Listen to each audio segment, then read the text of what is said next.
napansin ko po, kasi kanina na nag-lecture si Kuya Attorney Leo about this. Nakita ko yung mga absences and everything. Under the Magna Carta, how can we adapt this? Pwede na ba itong i-adapt sa regional level natin? Kasi yung sinasabi mo kanina na hindi uma-absent pagkatapos hindi umakating, totoo yan eh. After interaction, wala na tayong membro.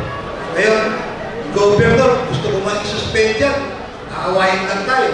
Kasi sasabihin, wala kang basis sa Magna Carta because truly, hindi naman nakadefine yung responsibilities ng regional government. So how can we adapt this? Kasi baka mamaya, pag nagpalit tayo ng Supreme Chancellor, mawala na naman itong batas na to. So how do we go about this na maging institutionalized pa to? Dire-diretso na ba? So how do we go about this? Thank you, Kuya. Kaya kami nagkaroon po lagi na. So basically, this is a law. Part of the Constitution. So, enacted ito sa ating National Assembly. So, ito yung magiging guide natin for the next years. No? At syempre, since batas naman to, this is subject to amendment or repeal on certain sections or articles. So, yun. At least may guideline tayo, meron tayong policy. Now, whether or not ito ay i-uphold just as the pagkakata, will be a matter of political will, no? Especially when it comes to the aspect of due process. Pero ang pinaka-importante po dito ay kinakailangan alam po at agilan kung ano ang karapatan ng bawat isa at kung paano padisiplina at kung paano natin ay ayos ito. Ngayon, tama naman din yun sa totoo lang, the levels of the governors and everything, marami pang kinakailangan. Pero hanggang walang complainant, hindi maayos talaga. So, importante lang, magkaroon ng complainant, pero tayong basihan, then we can move forward. Kasi ang tanong ko na lang, siguro kay QNB, yung Board of Trustees at saka can we adapt this with the National Assembly? Kuya MP, maganda po yung itong ganito eh, kasi kami talaga, governors, huwag nyo naman po, nandun naman sa Magna Carta, absences, pwede natin tanggalin, suspend, or acts.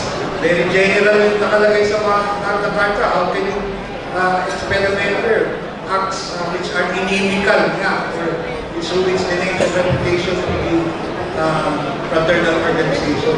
So, siguro po, dahil maganda naman po yung nagawa Kuya MP, ma-adapt po natin sa National Assembly para at least may kahit kaming governors din, ang dami na talaga namin mga membro pagka pina-charter, after the charter, kahit na po sa may 3 absences, nagbabayad pa, hindi rin namin masuspect, hindi rin natin matanggal.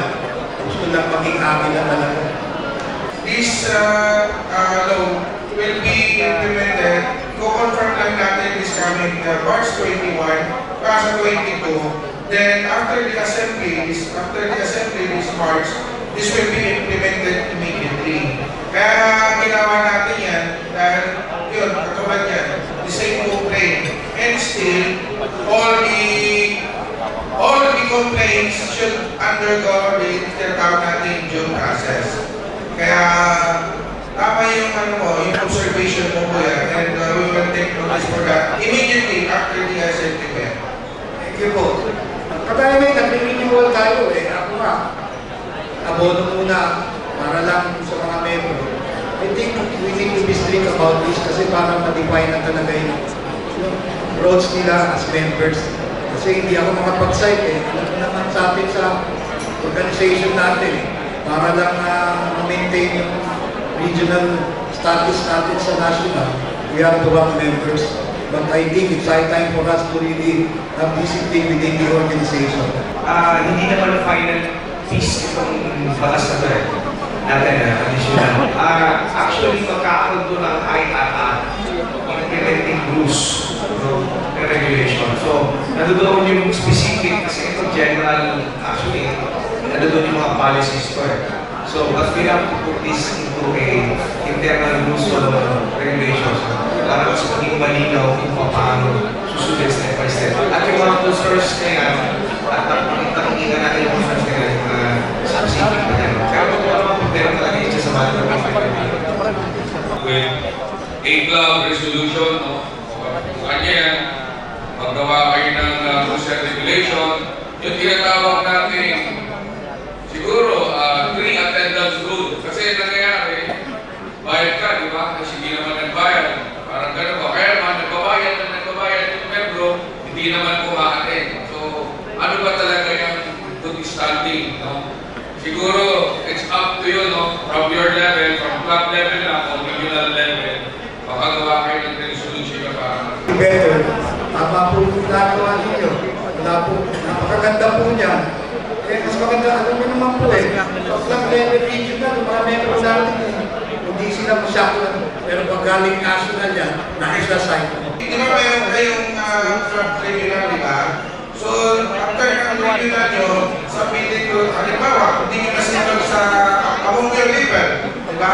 Then, sabihin ko ng regional dito sa ano natin.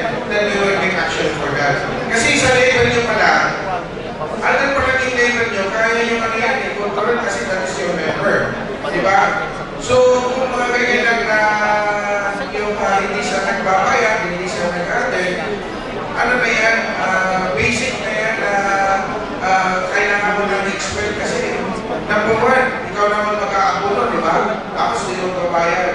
Huwag kong gawing minituloso yung bulsa mo dyan, no? Ipaliwanag ko lang, sa national, QNP, ito yung mga hindi nagbabayad sa aking club. So, kung gagawa ko kayo niyan, then we will make action also.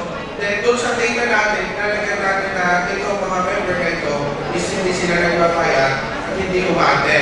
Based doon sa resolution na ginawa ng inyong club o sa inyong region. So, it does not have the resolution namin isang activity na. Yes, kuya, pwede naman yun, kuya. Kasi number one, ano yan, sa tribunal yan, kuya, masyadong ano na yun.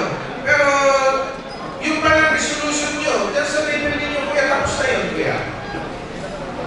Thank you po, yun lang. Yes, kuya. Kasi Yes. maganda naman po yung ginagawa natin. Apo. Maraming po salamat. Thank you, kuya. Thank you so much, Kuya Coach.